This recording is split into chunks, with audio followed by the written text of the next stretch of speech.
Hello everybody, and welcome back to Introduction to Modeling in Maya. I am Mark McCrae, and today we are finally going to do some real modeling.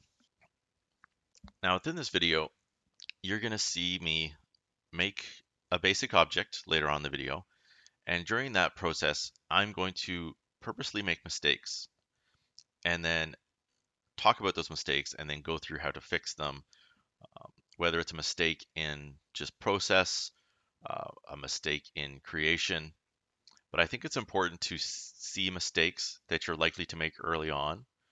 Um, One, so that you know how to fix them, and also so you can see how to possibly speed up your flow to get rid of, unnecessary steps or pointless steps.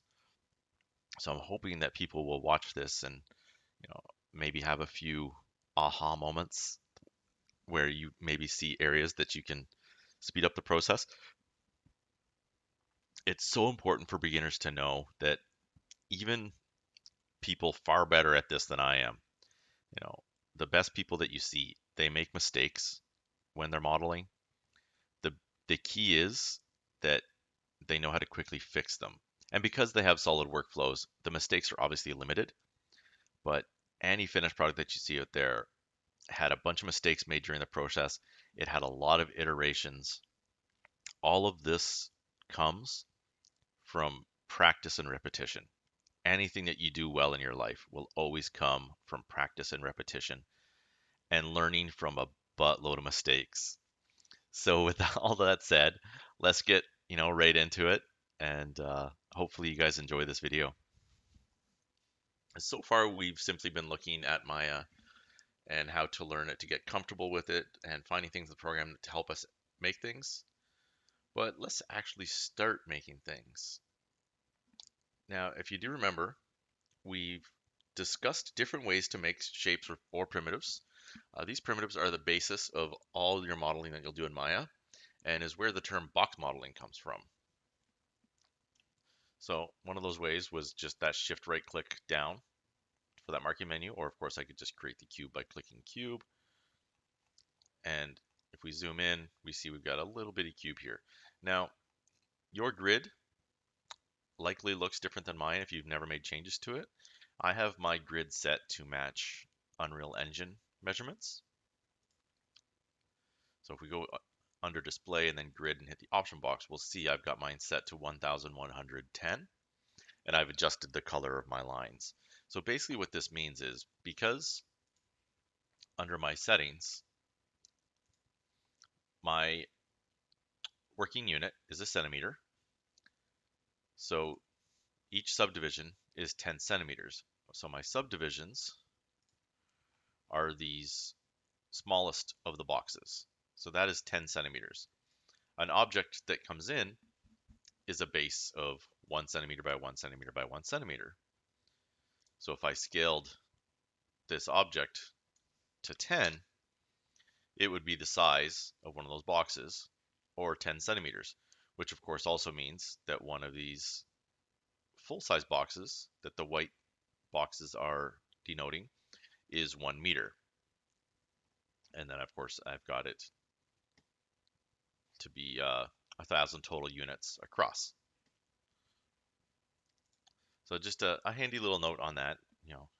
Important to know what your measurements are when you're modeling in Maya, so that when you're exporting things into Game Engine, for one, your heights are going to match and your sizing is going to make sense. So if we're, for instance, making a human, we would want like a human male to be approximately 2 meters, give or take, depending on the height and the size. And so using these settings will help you to make sure that your objects are correct. And I would also suggest, once you do start getting heavily into modeling objects, especially if you're modeling objects that are sized towards the human form, like for instance, if I'm making a chair, having a base mesh mannequin somewhere in your scene that you can compare size of your objects versus. So if, say, I'm making a chair, if I've got a person here, I can very easily judge, does my chair look to be the right size for that human being, or a table, or anything else that you're making. And that way you don't, import stuff into Engine and then you've got, a AR-15 that's larger than a chair, you know, stuff like that. Or a Glock 9 that's larger than your AR-15, things like that.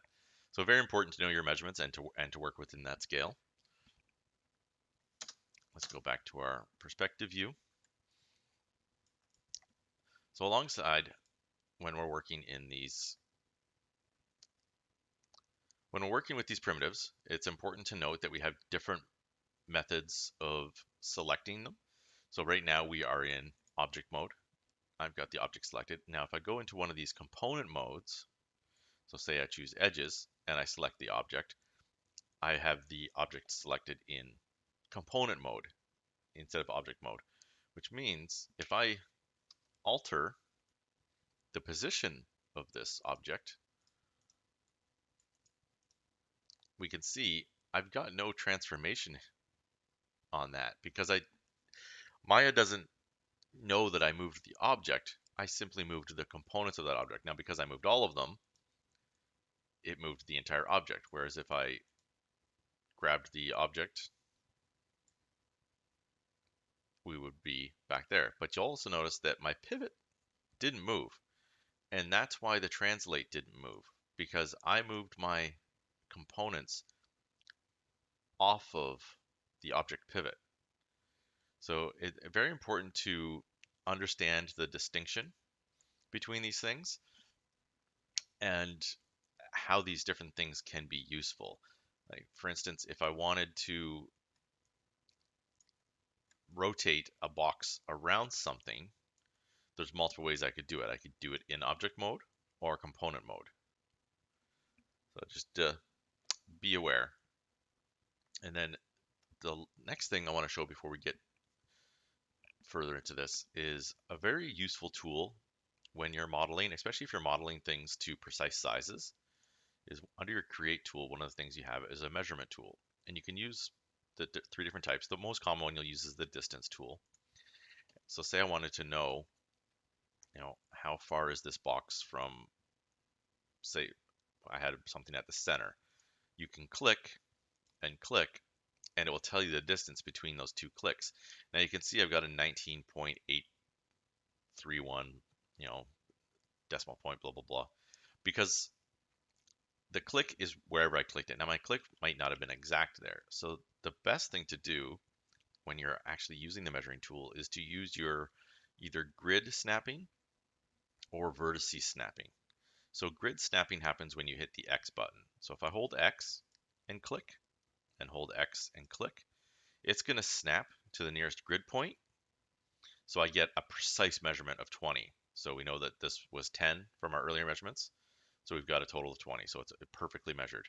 Now say I wanted to know my distance of this grid point to this vertice. I would then let go of the X, hold V, and hit that vertice by holding V. And it will give me the exact distance between those 2 points. And then same idea, if I wanted to know the distance between these two vertices, I would hold my V. Let's actually do that properly. And we already know that that's a 10 by 10 cube. But I got that snapping by holding my V key and getting that measurement. So let's just get rid of all of those measuring tools. But the measuring tool is very handy. So keep that in mind when you want to get precise distances and precise sizes of things, that your measuring tool can be a very good friend. So next is, of course, we want to talk about these pivots. Now I'm just going to delete this cube, make a new one. Let's get centered on that, and let's actually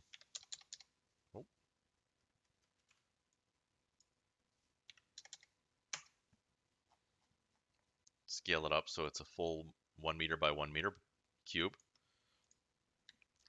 And we want to talk about pivots next. It's a very important part of your box modeling process. is manipulating your pivots. So you can see when you pull in an object, your pivot is always going to be at the direct center of that object and will start at the 0, 0, 0 space in your world. And then when you move off that spot, it'll tell you how far off you've moved. So if you want to do precise distances, I can set it to 115 and it'll move it 115 units from my center point. Now, the thing is, that's the center of the cube. Well, what if I wanted this edge or this face to be what's 115 away from this? Well, for that, we would need to, you could just do the math and know that, okay, well, this is a 1 meter by 1 meter box. It's in the center, so it's half a meter, blah, blah, blah. You could spend a lot of time doing that math. What makes more sense is that you can hit the D key and edit your pivot. Now I'm going to hit the plus key to increase the size of my widget here. And then so we see how it changes when I hit D. Allows me to move my pivot around. Now with that same snapping tool that we talked about earlier, I want to snap my pivot to a vertice that is along that face. So now that vertice is exactly, that pivot I should say, is exactly on that vertice. And if I go up here, we showed this box before, I can just simply go 0, 0, 0. And that box with that pivot point lies exactly at the 0, 0, 0 point. And we can see it completely fills that 1 meter. Now I've got all these transformations on here. For instance, say I know this is exactly the box and the size that I want it. I don't want that to change. I can then delete that history and freeze those transformations, and it resets it that the base of this is now, this is the base scale. That 1 by 1 by 1 for this object is the 1 meter setting. Your delete by type history and freeze transformations are very important tools to use on a regular basis. There are cases where you don't want to delete history when using certain effects objects or in animation and rigging. It can be very important to know when and when you cannot delete history or freeze transformations. But in most cases, a lot of problems are solved simply by making sure you've got a clear history and frozen transformations. So it's something that I will do on a fairly regular basis with a lot of my modeling, is to make sure I'm keeping those clear. Plus, the more history that you have on an object, so say if we modify this pivot again, that doesn't create a history object. Let's extrude, and we see that creates a history for the extrude. So every change that you make to the physicality of the object will create history, and the more and more history an object has, the more information that's being stored in Maya, and the slower it gets. You'll find this especially heavy when quad drawing, doing retopos. I will delete my history fairly often when doing a retopo, because that builds up very, very quickly. So to show off some of the basic box modeling tools, we are going to create a basic sundial. So we could either, tap on this polygon cylinder, or we can bring up our marking menu and just go cylinder. And then I want to edit the properties of this cylinder. So I'm going to put it up to 36 subdivisions. And then I'm also going to scale it up by 100. But I don't want the scale on the Y to be that big. So I'm actually going to set it to 2. Actually, let's set it to 5. So we've got our sundial there.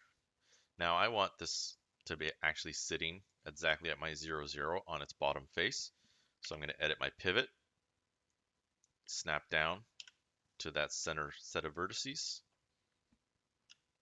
and then I can pull up to get it to 0, 0 if I wanted to.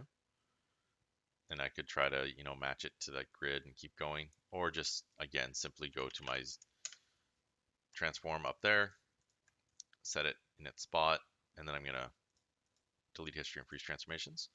So I've got exactly the size dial I want.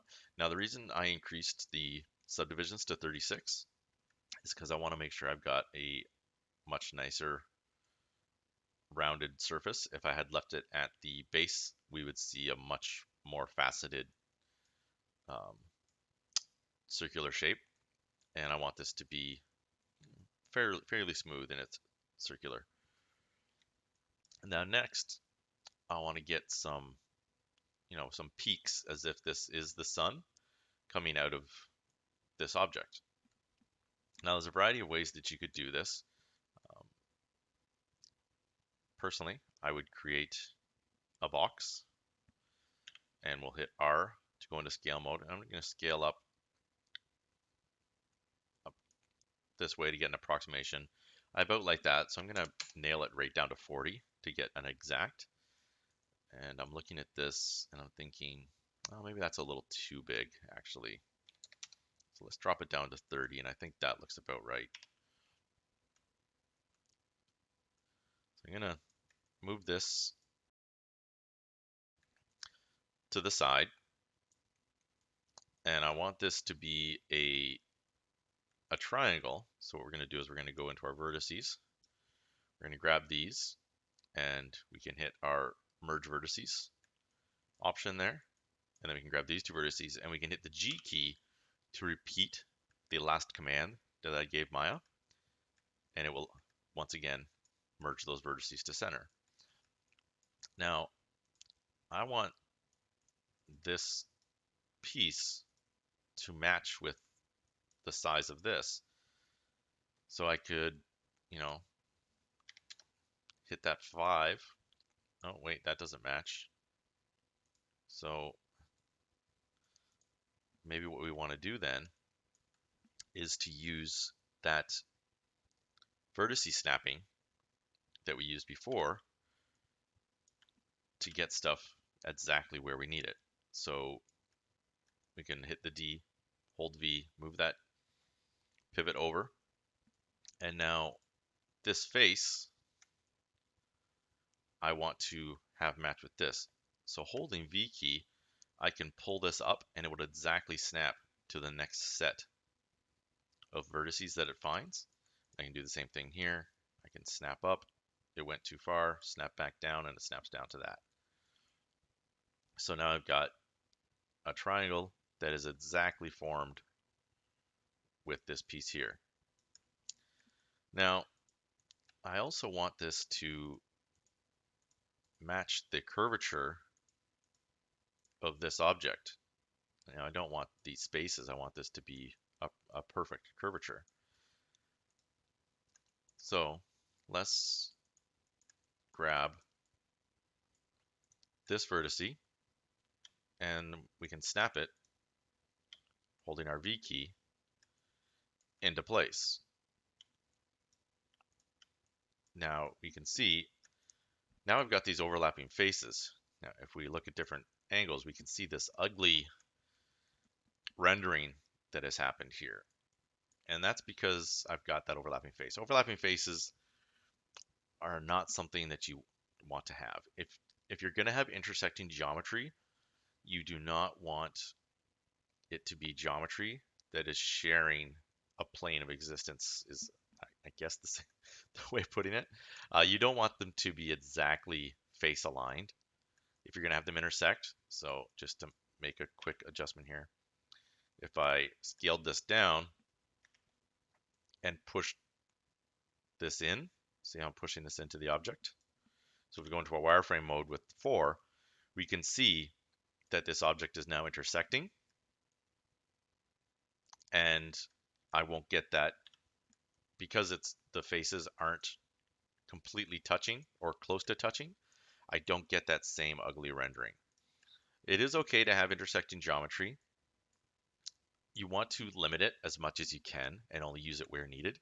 And when you do use intersecting geometry, you want to make sure that you delete any faces that aren't necessary within that geometry. Like that face is never going to be seen, so it can be hidden. You also want to make sure, if you're doing intersecting geometry, that it is just one face that's intersecting. Get rid of any extraneous faces that aren't needed. So it's just as few vertices poking through that need to be drawn as possible. So just things to keep in mind when you're keeping geometry clean. Now, that is not how I want to make this object. I just wanted to show that off. But what we do want to do is I actually want this to match up perfectly with this here. So what I'll do is I'll bring up my multi-cut tool, and along this set of faces, I'm going to hold Control and then middle mouse button to get an exact snap into the middle of that object. I'm going to go back into my wireframe mode because it's easier to see everything. So what we need to do is to once again utilize that vertice snapping mode.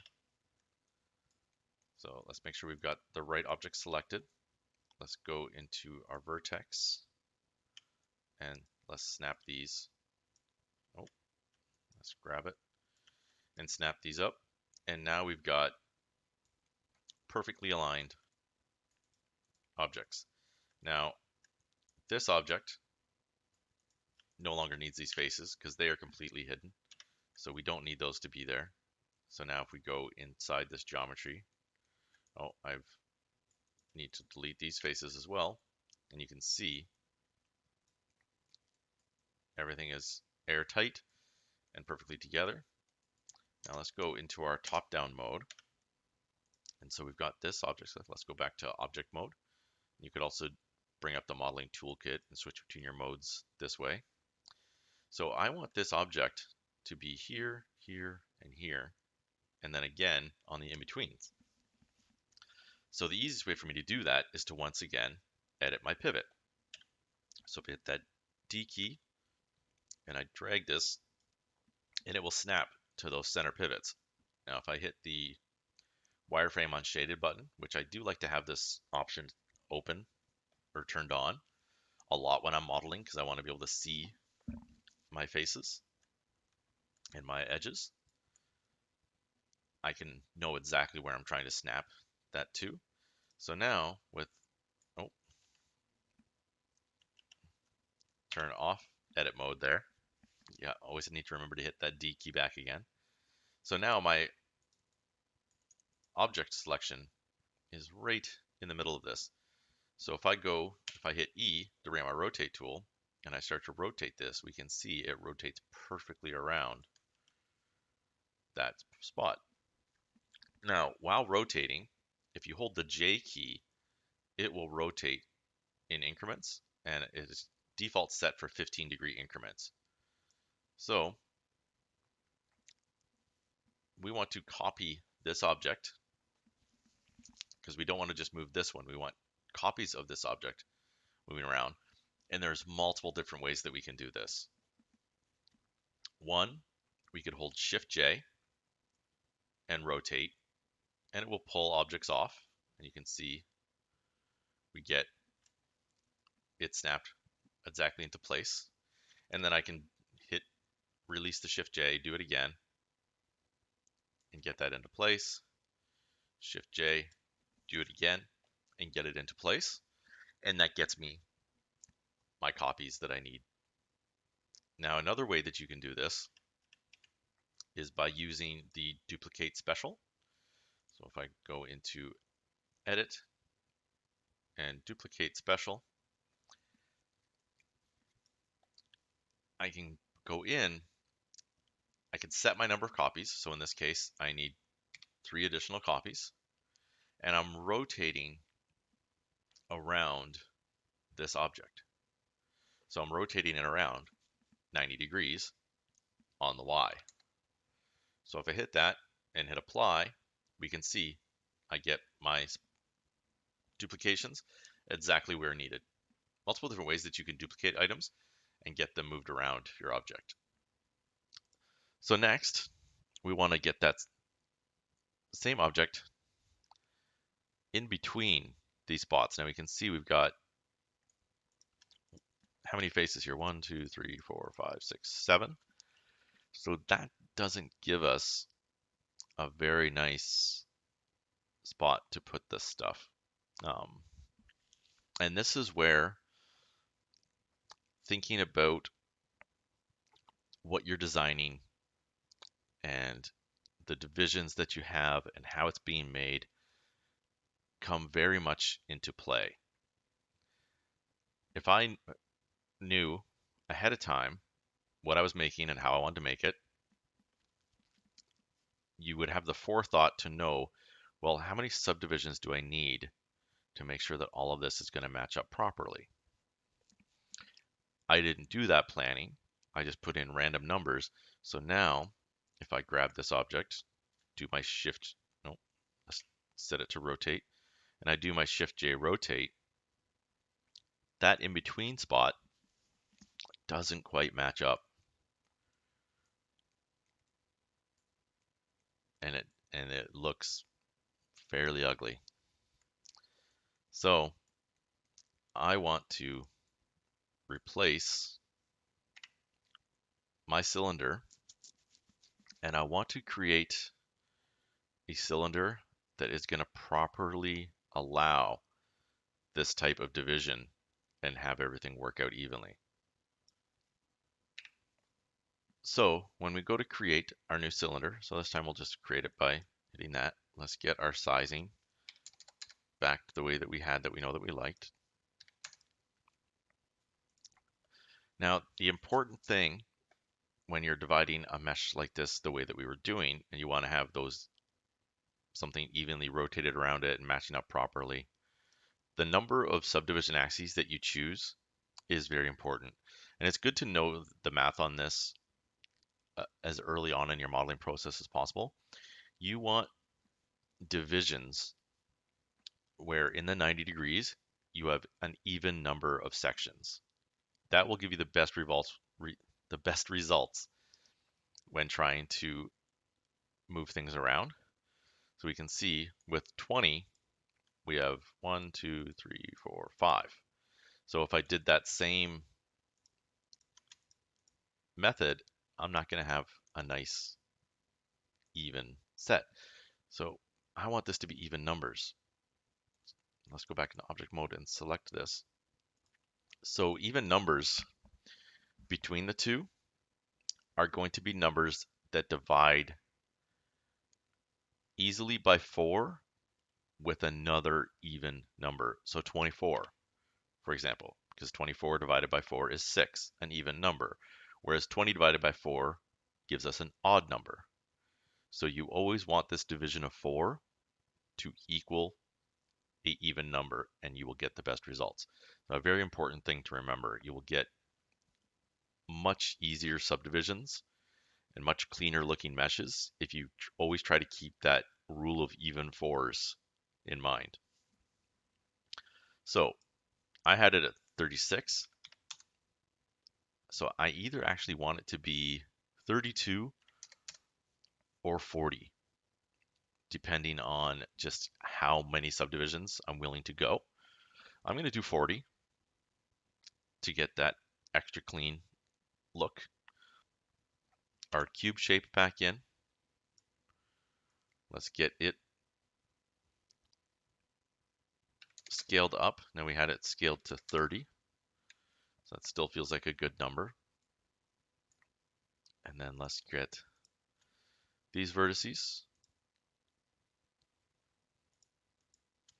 And then these vertices. And do the same. And we get our triangle shape. Let's go into our perspective mode. Let's get these faces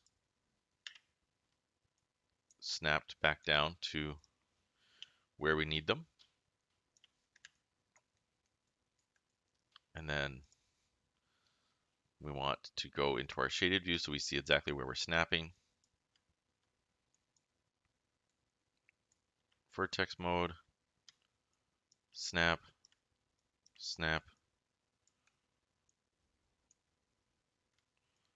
snap.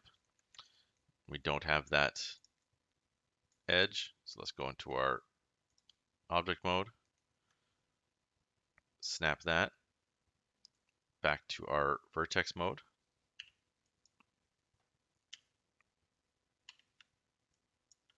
and snap. Let's make sure we've got the right vertex, snap it up, and then remember we had faces that we wanted to get rid of.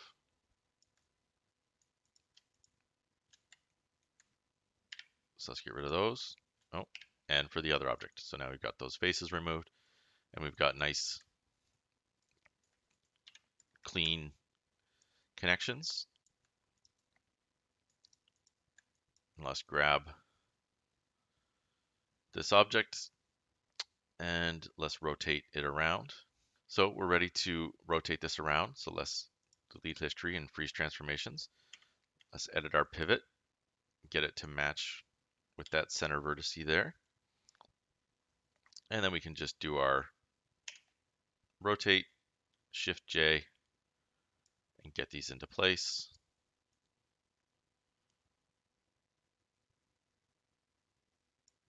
And you can see that's a little rougher doing it that way than just simply going into our duplicate.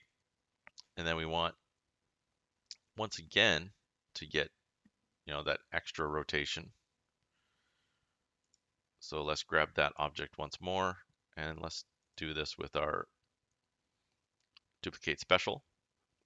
But this time, I need a 45 degree once.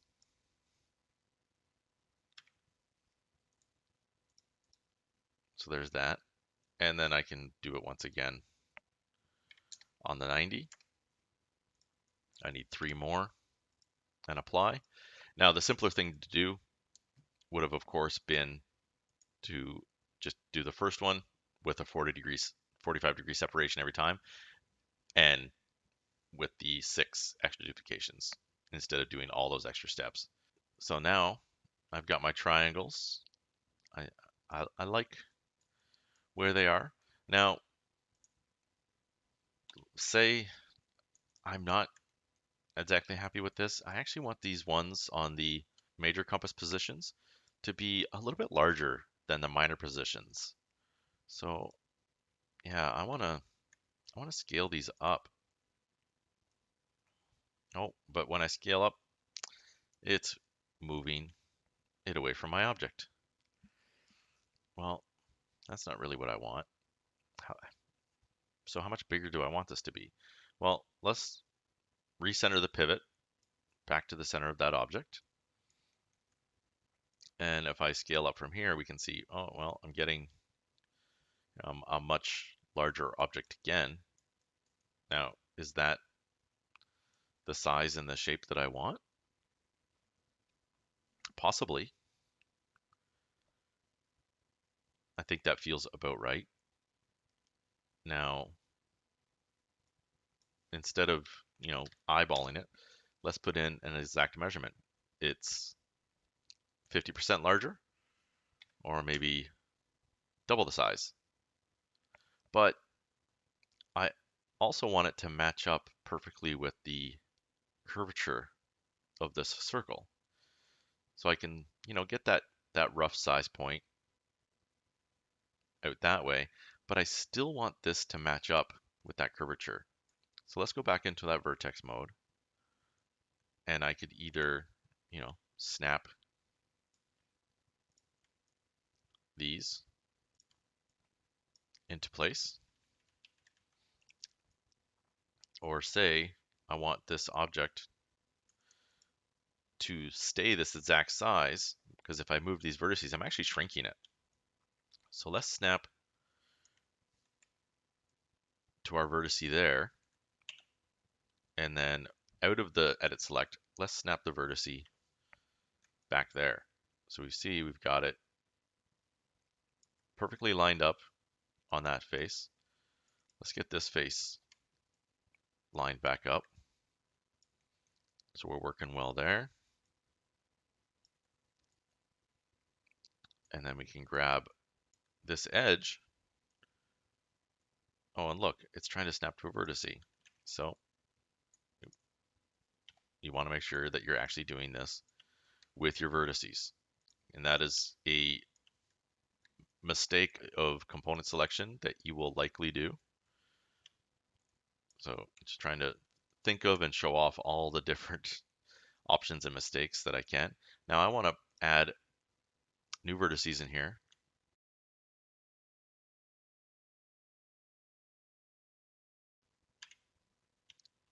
Snap that vertice. Snap that vertice. Let's do the same cut here. Snap that vertice.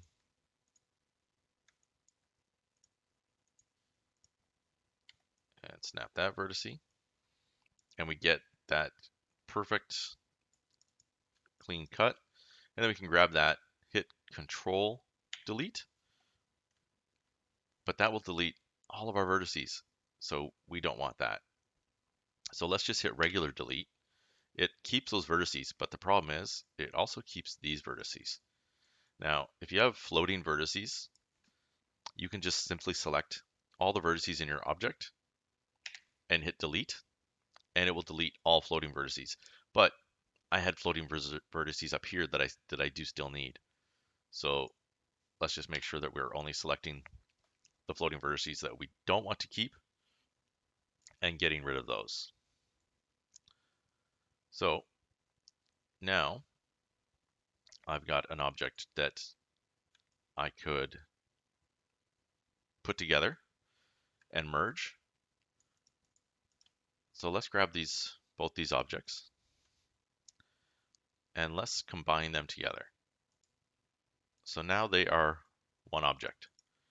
When I select this and this, they are one. So if we delete history and freeze transformations, it gets rid of those multiple groups and we have that object. So if we move these, or if we grab this, we can see it's moving those pieces that have been combined. Now, this brings us to another problem that you're going to run into and you want to make sure that you understand is Ngons and quads. You want your objects to be in quads as often as is possible. Triangles are okay, especially in objects that are static and won't be animated. Ngons are never okay. Now an Ngon is a polygon face with more than 4 edges. So we can see I've got a polygon face here with 1, 2, 3, 4, 5, 6 faces. This is not okay. So I need to get this divided up so that this is a proper 4-sided quad. And just that simple edge fixes that for me. So now I've got 1, 2, 3, 4, and we've got a quad. Now it's a bit of an awkward quad because of this indented, but it is a quad. Now you could add additional geometry to this if you wanted to make, but keep it as simple as you can and things will be fine. So let's do the same thing here. Let's grab that, and get that in there, and we've got much cleaner geometry sitting there. Do I want to do that cleanup for every single one of these? Not really. It's just time consuming. There's not really any need for it. So this is where symmetrical modeling is very, very useful. I know that I want my object to be made up of this cylinder, this triangle, and this triangle. So let's grab these two items,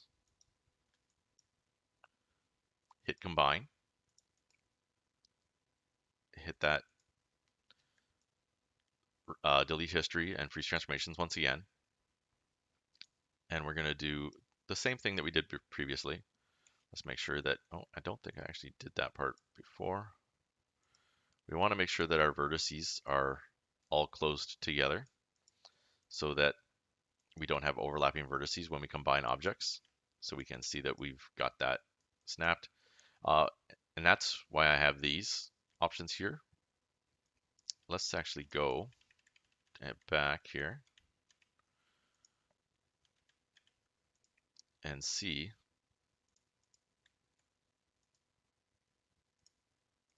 So we can see I've got a border edge that is not sealed off because these objects have not been properly sewn together. So I need to get these vertices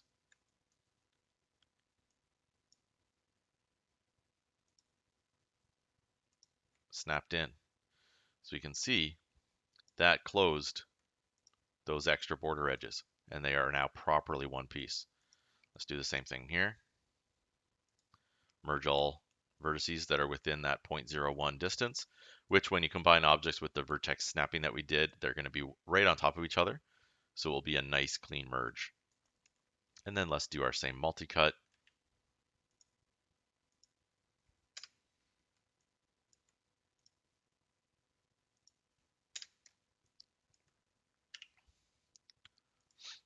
Turn off our border edges, we should be fine. So now we've got this object that is, let's freeze transformations. If we delete these, this is the object that we're left with.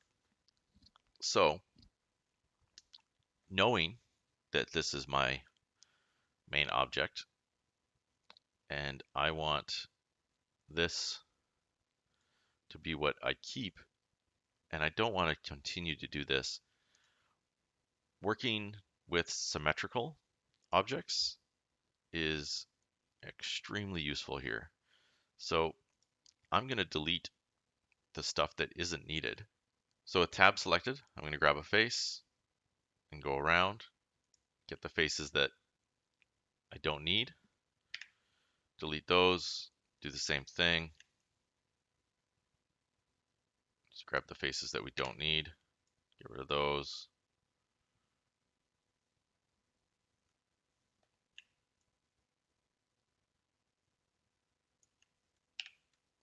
And we're left with this object.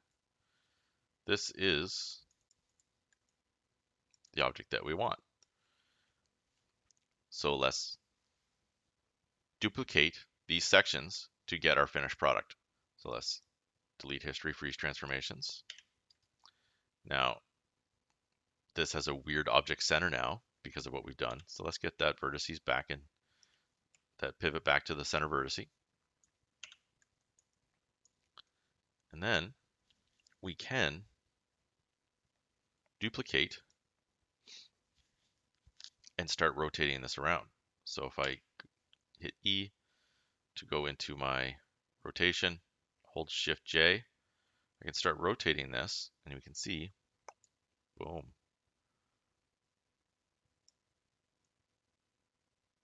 Ooh, and that got all screwy there. So get that down. So now we've got those 4 pieces that make up our object. And you could definitely just keep the 4 pieces. You could group them or combine them. In this case, it is best to just combine them. So let's grab down, delete history and freeze transformations to complete the process of making it all one object. Grab all of these vertices, merge to make sure that everything is joined back together. And just to do that double check, let's hit our border edges and we see no thick edges that indicate we have bad border edges. And there we've got a basic sundial. So that's going to wrap up this video. I encourage anybody that's brand new to modeling, recreate this basic shape. Try and do it without any of the mistake process that we did. See how quickly you can get this shape nice and clean. And we're going to continue working with this shape throughout the tutorial series as we get, deeper and deeper into finer and finer modeling processes. So if you want to follow along while watching through this series, definitely make this for yourself, and that way you've got yourself prepared and ready to move along. And if you have any issues or problems with things that you're making, I want to make sure everybody's aware that I do have a Patreon, and one of the tiers of my Patreon allows you to use me as a tutor or a mentor to help you through your processes. Um, you can submit a piece of work to me that you're having trouble with, and we can go through it together and find the errors or what's going wrong, and I will help you fix that stuff. So take a look, see if there's anything in there worth your while. I appreciate any and all support that people want to give me, but it is definitely not required. That's why I post all of these tutorials free to YouTube, because I think people deserve to have this access. But I definitely appreciate any support that people are willing to be generous enough to offer. Thanks so much for watching. If this helps you out, if this tutorial series has been helping you out, please hit that like button, hit subscribe to get more content. And as always, have a great day. Thanks so much for your support.